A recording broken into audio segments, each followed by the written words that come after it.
Yo guys, what's up? And we'll be diving into some deepest, darkest Reddit stories. And this is my original voice, so make sure to hit a like, subscribe, and share. Because it takes time to do my own voiceover instead of AI. So let's get started. A 911 call where nothing made sense. Things were effed from the beginning. A woman named Carol dials 911 and claims that somebody is inside her house. We go investigate, searching the place inch by inch, but find nothing. Usually, this could be easily explained away. The mind of an older person living alone eventually starts deteriorating. The onset of dementia and other mental issues start to take a toll on their lives. Quite sad, really. However, this woman is only 24. In other words, the probability of all these being inside her head is extremely unlikely. She also seemed to be terribly distraught by this whole situation. Why would be she acting? We leave her place and tell her to contact us if she sees anything again. I mean, we couldn't really do anything at that point. We were somewhat surprised when we got another call from her the very next day. We drive down there and search the house again. We find nothing again. Problem is, the house seems different this time, almost as if there was some subtle detail that made it a separate place from the ones we were in yesterday. My partner Beck says that he noticed it as well, but didn't quite understand what's wrong.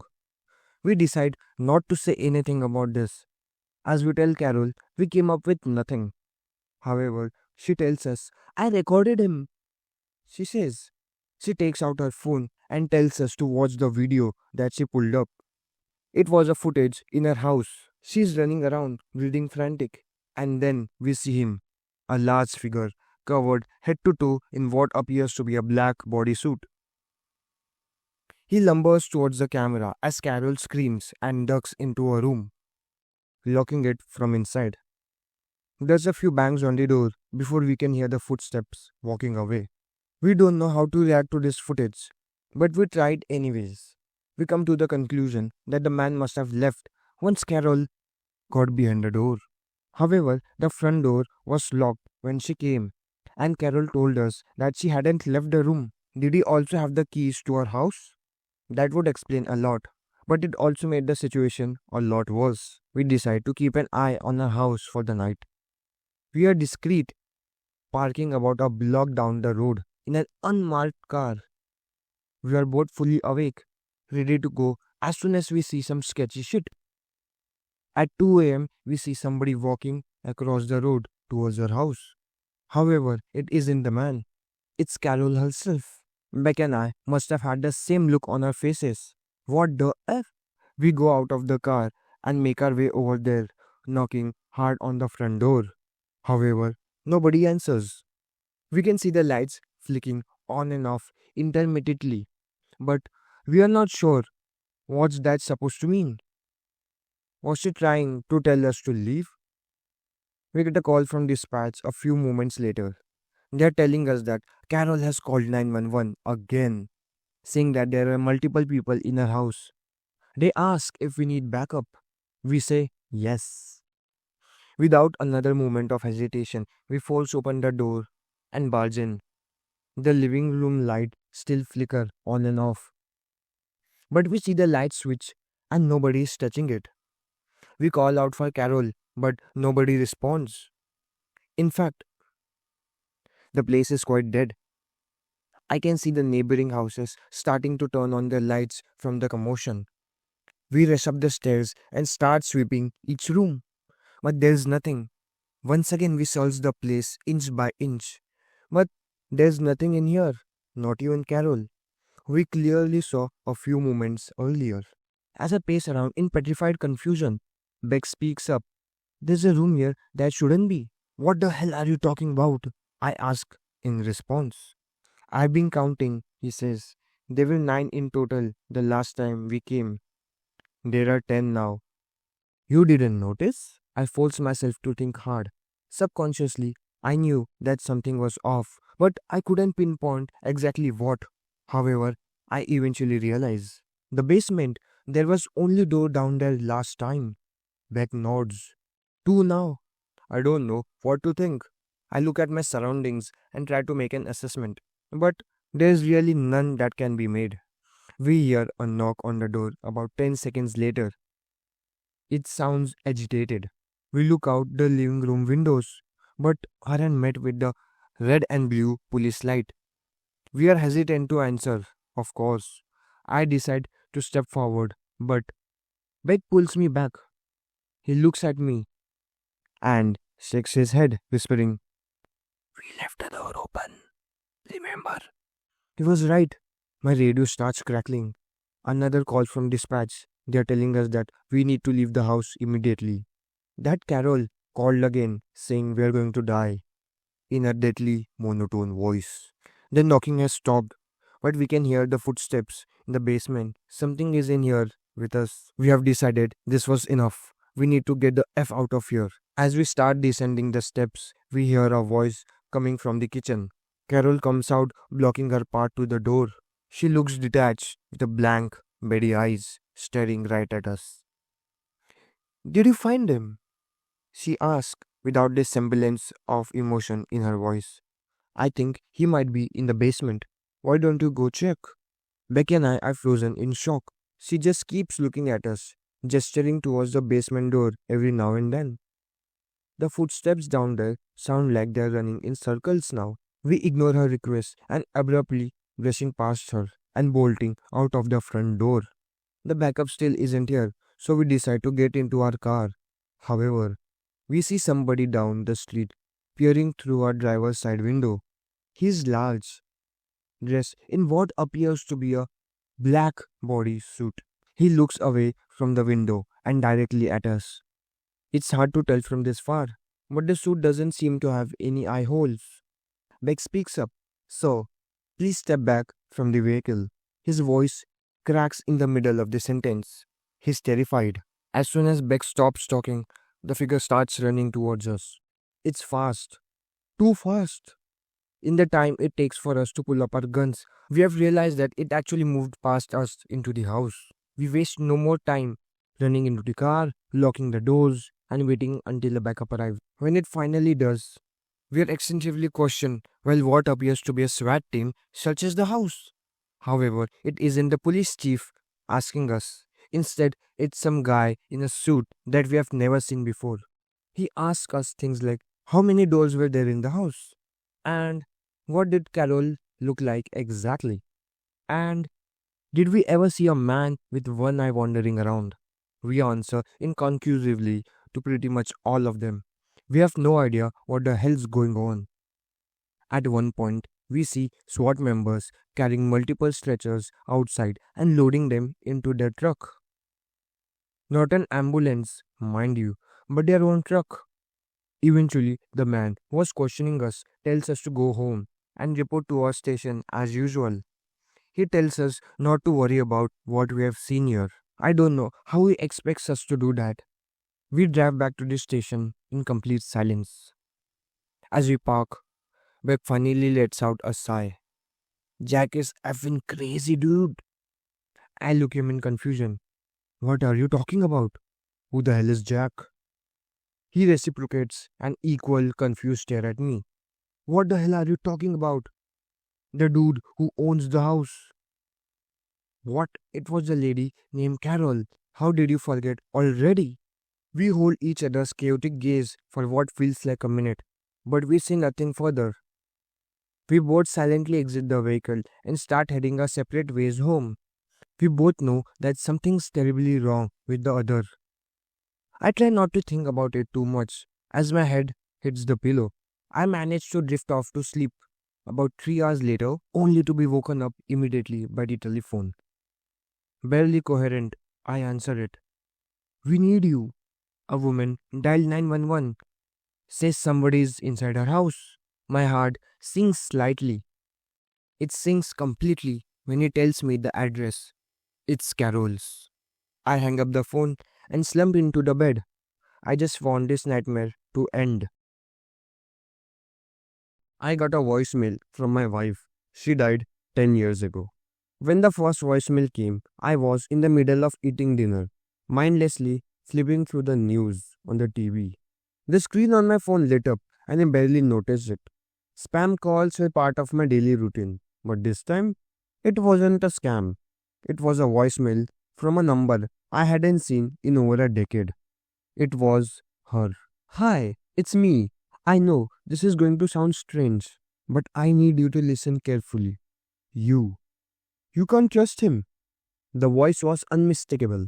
It was Lauren, my wife, the woman I buried 10 years ago.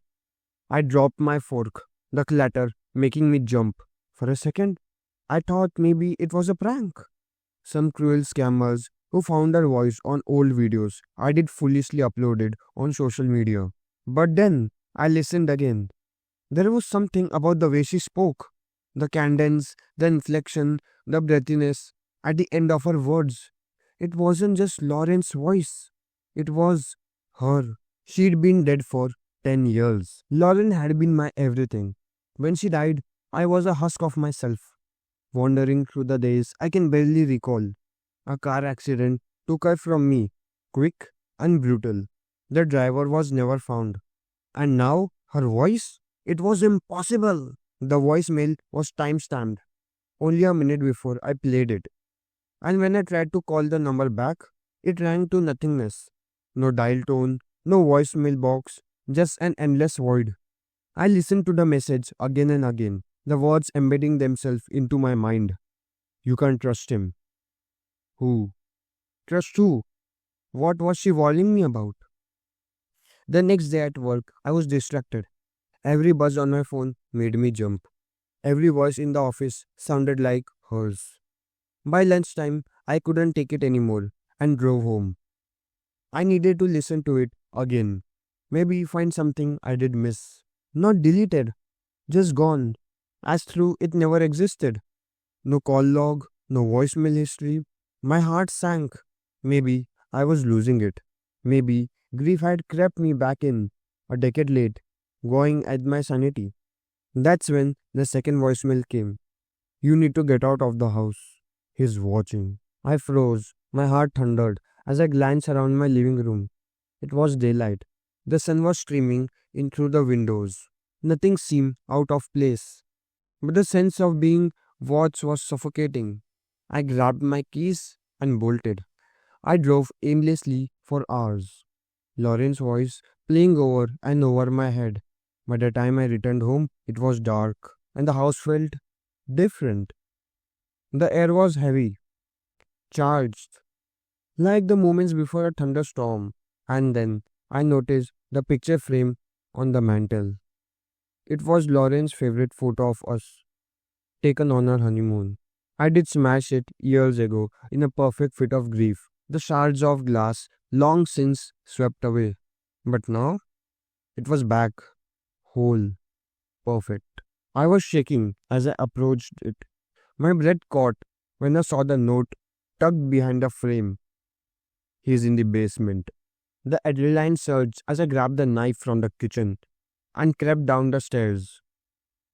The basement was cold and damp, the single bulb casting long, eerie shadows. At first, I saw nothing, just old boxes and a faint smell of mildew.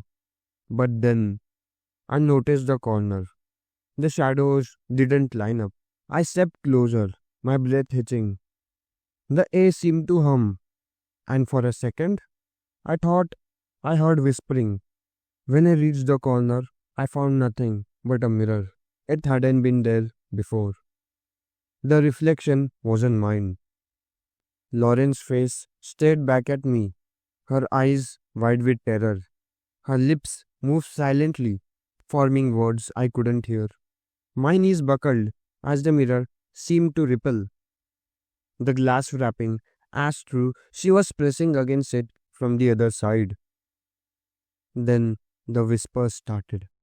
I bolted, slamming the basement door behind me. My mind was racing, my pulse deafening in my ears. I couldn't make sense of it. Lauren's warning, the mirror, the voicemail, none of it felt real. That's when my phone buzzed. Another voicemail. It's too late. He's already inside. Don't visit the haunted cemeteries at midnight. Just don't. It's 6 a.m. where I live, and I'm terrified. I've been up the whole morning, and just now, as I'm seeing the few, albeit weak rays of sunlight, I'm starting to feel more comfortable in my house. I need to start off by saying that there has been a stalker walking around my house for a while. I know, why couldn't I just take my gun and threaten him and force him off my property? Well, he isn't human. Yes, Afinwe. I'll tell you how it started and get you up to date on what's going on now. Me and my friends almost a week ago were hanging out. We actually met up at Taco Bell to talk about what's been up and seeing how the days goes. We eventually decide to watch a movie and do so. But still, we're gonna stay awake all night. Or IDK, do something. Sleep maybe? I can barely stay up that long. Despite these discrepancies in our plans for the night, we end up doing something ridiculous. And what I seriously regret doing. We end up going to a haunted cemetery. The cemetery is often old, and when getting there at 1 a.m. in the morning makes it a very hellish type of scary. At first, we were all a bit hyped. It wasn't the nerves getting on us, it was the atmosphere, the feeling of danger. Of course, in my mentally tired state, I couldn't really manage to deduce what it was. And really, actually, thought at first it was the former. We mess around to say the least, and we soon got bored. At this point, we decided to hold a contest. We did break out a lantern in the middle of the cemetery, and each of us would break out in different sides of cemetery by ourselves. Whoever could stand out in the pitch blackness the longest would be the winner. Smart, right? So we did. I ended up walking towards the rear of the cemetery, while my two other friends walked towards the sides. We were all expecting to be creeped out and then running back. But it didn't really end up that way. We all had nerves of steel, and we just stood there. I was standing out there for maybe 5 minutes when all of a sudden I hear a rustling in the woods. I tense, wondering who it was. I was betting it was my friends, them trying to make me change my plans. But no, I peer over the gate beyond the cemetery, and this figure rises, a black outline, tall and thin, very much like what you say Slenderman would look like. But instead of a suit, I guess, I don't know how to explain it. His skin was moving, rippling, in fact, like something you did see with moving water. Instead of a blank face, he had my own. That's when I freaked out and ran.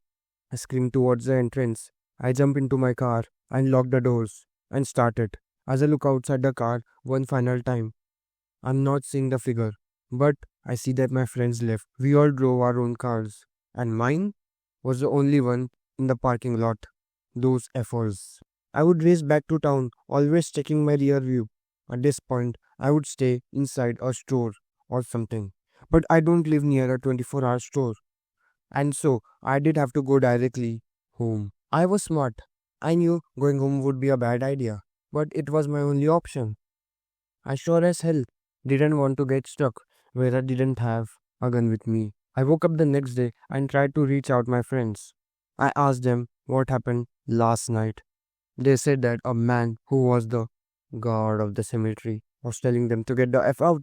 I honestly don't know what the hell that means, but whatever it is, I'm more confused than ever. Now that again was just a few days ago. Now I've been waking up frequently in the middle of night around 1 to 2 a.m.